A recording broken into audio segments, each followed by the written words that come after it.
hanging out in our back lot. One of our favorite mechanics out there. There's Frank. Oh, he is helping us make sure our car heaters are ready to take on those cold mornings because, yes, Paul, apparently some of us are already turning on the heater. Yes. That was me. I needed a heater for a 3-minute drive to the station. Boy. Maybe you do too. We got you covered either way. The lakes, we can fire up the boat. We're just talking how beautiful things are. Yeah, you know, Cave Creek, it's got heralds, you know, some of the greatest places on the planet. But Desert Car Care is one of the greatest places to take your vehicle. Yes, it is. Big shout out to Harold's. We just had our community fest. Did you? Some great money for our charitables, which is awesome. Best, Frank. You are the best. All right, we're talking about it. You know, Whitney had to turn up the heat this morning. Whitney had to turn on the heat. Yep, you know, and you got to take care of your heaters because this time of year temps are cooling down, and you don't want to be caught without your heater working. That's right. Some of us early morning may want to. You know, this is that time of the year where we use the heat and the AC. We're going back and forth. Yeah. But I wanted to discuss some heat tips. Some folks may not get that hot air. One of the things that we see often, in fact, Paul, let me start this up. I want to get an actual engine temperature real quick. That heater is important to have the right temperature. Now, some folks, as you can see here, let me try to get a good shot. This is cool. We're running about 197 degrees. That's about operating temperature. May go up to 205.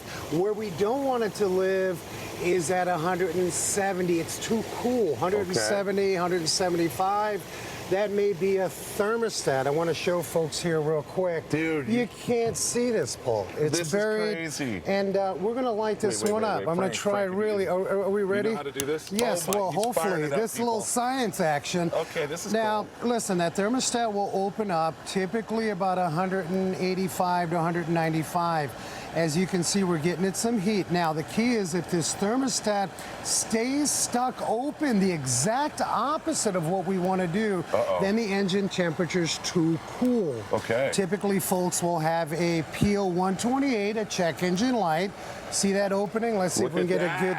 Okay, so let's just call that. That's about 195. It's opened up.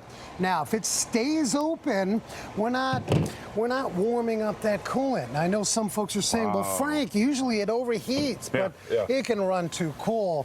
I want to show folks real quick. This is an overflow bottle, your coolant bottle. If you've got a leak, we're going to run low. We're going to have air trapped in the system, and that air, kind of like a bubble running in a circulatory system, that's not good for your heart.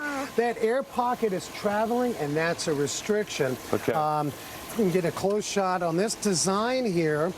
You can fill the coolant up if it's low. You got a leak. You got to fix the leak. And then there is a quick purge bleeder here. We're releasing the air when we open this up, right? Now, every car is a little different. You can find that in different places in the car, That's right. You can see, you didn't hear it, but we did a little air on this one until we have full liquid coolant. So that's on the air pocket side. That is super cool. Let's tear this down. We got some time. Let's you actually took this out of a vehicle? This is out of a vehicle. I want to show folks, what is the heater core anyway? Well, it's a little tiny radiator. This is amazing. There it is right there. So a lot of folks are running around with mucky coolant. In other words, that coolant is so aged, between 60 and 80,000 miles, 6 to 8 years, you want to flush that out. If you look at the inside of this hose, see all the crud in here. That's what's floating inside, and that can cause restriction. That can cause lack of flow. Lastly, I get a lot of this real quick, Paul. It's very important.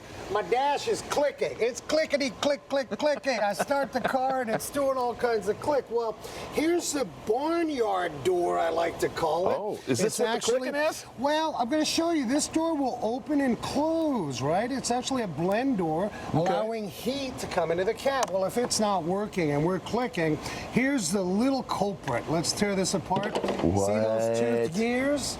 The toothed gear, it's plastic, it's broken, it's clickety-clicking, and your heat ain't working, and your whole family is looking at you funny because we need heat. You need the heat. Desert Car Care, that's the place to go in Cave Creek. Let's have a beer at Harold's later. Yes, absolutely. Thank you, Frank. Happy Sunday. We'll be back right after this.